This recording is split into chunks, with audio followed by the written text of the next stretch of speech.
Christine Brown breaks down. Kody made me hate myself. Her heart-wrenching confession.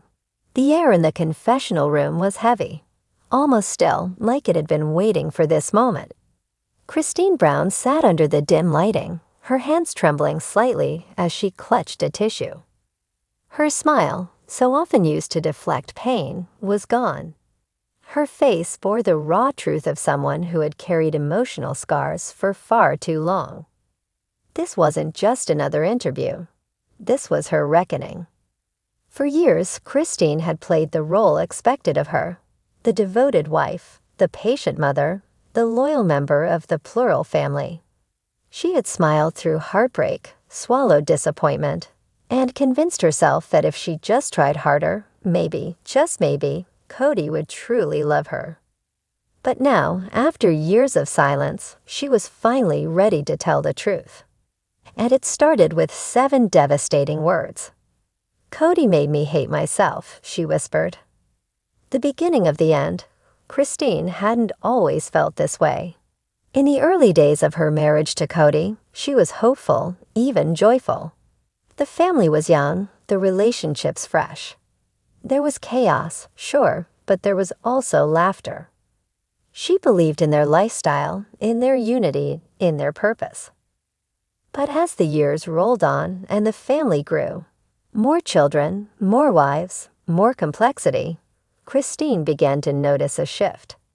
Kody's attention waned. His affection became transactional. His words, once filled with charm, started to carry a cutting edge. And worst of all, when Christine would try to talk about her feelings, he'd shut her down with a cold, patronizing smile. "You're too emotional. You're imagining things. Just try to get along with Robyn." At first, she internalized it. "Maybe I am too emotional," she told herself. "Maybe I'm just not enough."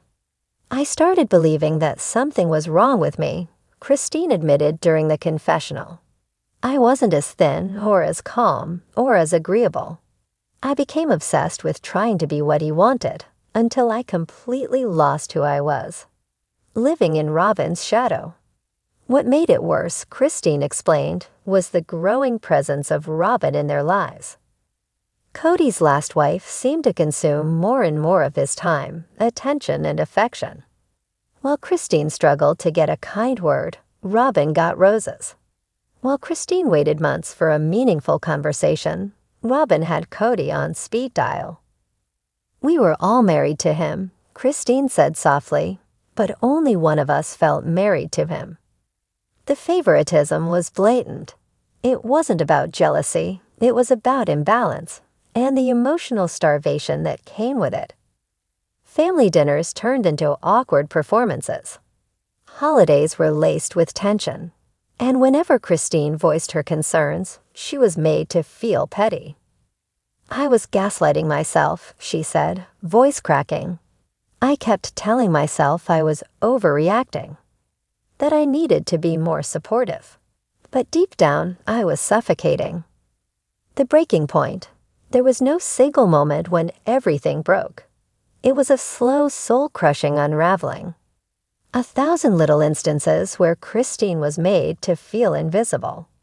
1,000 nights she cried alone, wondering why she was never enough. But one moment stands out. It was their 25th wedding anniversary. Christine had planned a simple evening. Nothing extravagant, just dinner and a walk in the park. She'd even written him a letter, pouring her heart into the words, trying to rekindle what little spark looked up from his phone. He mumbled a distracted thanks, shoved the letter into his coat pocket, and asked if she had talked to Robyn about the kids' schedules yet. No kiss, no gratitude, not even eye contact. "That night, I sat in my car," Christine recalled. "I looked in the mirror and didn't recognize the woman staring back. She looked tired, hollow. And I remember thinking, I hate who I've become. I hate that I let myself be erased." Finding her voice. Leaving wasn't easy. In plural marriage, walking away doesn't just mean ending a relationship. It means redefining your entire identity. The church, the family dynamic, the community, everything is built around staying, enduring, sacrificing. But Christine realized she had already sacrificed enough. Too much. For so long, I thought being a good wife meant shrinking myself. But I was done living small. With trembling hands but a firm heart, she told Kody she was leaving. He didn't fight her. Didn't beg her to stay. Just nodded, as if her pain was an inconvenience he'd finally be rid of. And that's when I knew, she said, tears spilling down her cheeks. He didn't lose me that day. He lost me years ago. The aftermath. The world watched as Christine moved out, started fresh, and began building a life that didn't revolve around someone else's needs. Social media cheered her on. Fans of the show reached out in droves with love, empathy, and shared experiences. But healing wasn't instant. There were nights I still cried, she said. Not because I missed him, but because I missed the idea of him. The hope I used to have. Therapy, journaling, and reconnecting with her children became her anchors. And slowly, she began to remember who Robyn Brown was before she became Kody's third wife. I found my joy again, she smiled faintly. And for the first time in decades, I'm choosing myself. A message to other women. As her interview neared its end, Christine had one final message, one that she hoped would reach every woman who had ever questioned her worth in a relationship. If you feel like you're shrinking, if you feel like love only comes when you're obedient or quiet or perfect, that's not love. That's control. She looked directly into the camera, her voice strong. You deserve to be chosen, not tolerated, not managed. Loved fully.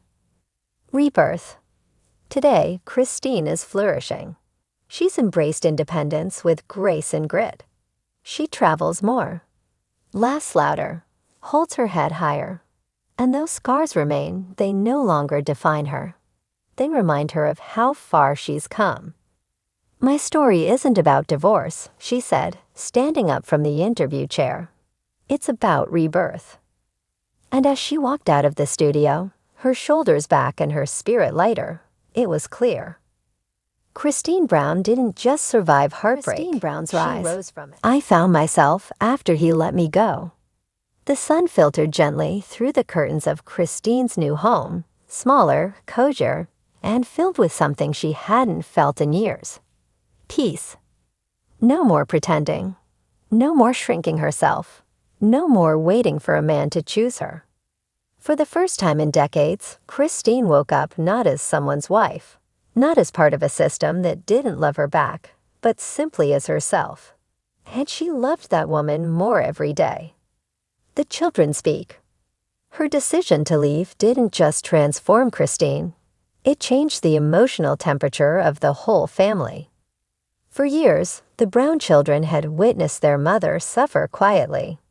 They'd heard her swallow her truth, seen her cry behind closed doors, and learned to tiptoe around her grief.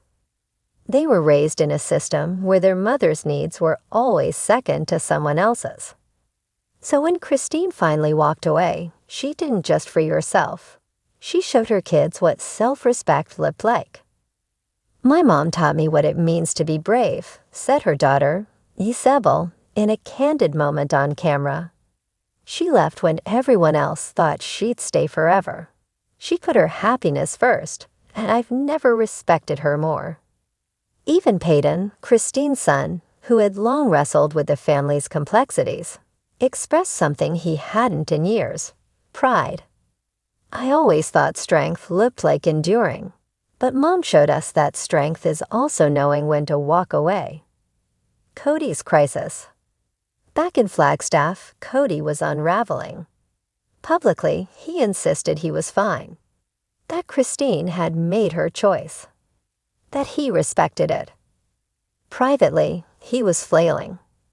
Christine had been his balance in ways he hadn't acknowledged, his emotional counterweight, the one who kept the family functioning while he focused on his preferred narratives. And when she left, the cracks in his carefully controlled world split wide open. The other wives noticed it too. Janelle became more distant, less interested in smoothing over Kody's moods. Mary, still clinging to hope, watched quietly as her own marriage continued to wither. And Robyn, Kody's golden wife, began to see the cost of being his chosen one. Without Christine to bear the emotional labor, everything felt heavier. She carried more than we ever saw, Janelle later admitted. And when she walked out, she took the illusion with her. Christine's new normal. Meanwhile, Christine was blooming. She started working again, doing projects that made her feel alive. She partnered with wellness brands, hosted podcasts, and began connecting with women across the country who saw themselves in her story. She no longer hid behind the title of sister wife. She embraced her independence, her femininity, her spirit. She decorated her home with bright colors, books, plants, symbols of growth. "I make my own coffee the way I like it," she laughed in an interview. "That might sound small, but it's everything to me.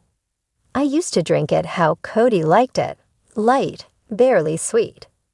I didn't even realize I hated it that way." She paused, smiling to herself. "Now I drink it strong. Dark, sweet, just like me." Love on her terms. Rumors began swirling months later. Christine had started. She was hesitant. She wasn't looking for another Kody. She didn't want someone to complete her. She wanted someone who saw her. "I don't need a man to fix me," she said on her new web series, Redefining Christine. "I've done that work myself. But if I meet someone who adds joy to my life, someone who sees me fully and chooses me completely, that's a bonus." And when she did meet someone, he wasn't flashy. He wasn't controlling. He didn't come with a complicated hierarchy or a hidden agenda. He was kind. They started slow, hiking together, cooking meals, talking for hours without ever mentioning marriage or commitment. Christine called it friendship with spark. Most importantly, she set her own boundaries. "He knows I have a past," she said, "and he never tries to compete with it. He just listens." Returning to herself. 1 year after leaving Kody, Christine returned to Utah, the place where her journey began. She took a solo trip to her childhood home, stood on the porch where her dreams first took shape, and finally let herself grieve what she had lost. Not just the marriage, but the years. The pieces of herself she gave away without knowing. She stood on the hill overlooking the city and whispered, "I forgive you, Christine. I'm sorry I didn't protect you sooner." It was the closure she didn't get from Kody, the validation she no longer needed from anyone else. A new legacy. Christine didn't just walk away from a man. She walked away from a system that asked her to disappear. And in doing so, she lit a path for other women trapped in quiet despair. Her inbox flooded with messages. "You gave me courage. You made me leave my toxic marriage. I watched you, and I finally said enough." Christine Brown became more than a former sister wife. She became a symbol of self-worth, of resilience, of what happens when a woman finally chooses herself. Final words. In her last on-camera moment of the season, Christine looked directly into the lens, her eyes fierce and kind. "I don't hate Kody," she said quietly. "I don't even hate the years I spent trying to make it work. Those years gave me my children, my strength, my story." She paused. "But I'll never go back. I found peace on the other side of pain. And once you find that, you never let it go." And with that, she smiled, not the smile she used to wear to survive, but one born from the deepest truth. Christine Brown is free.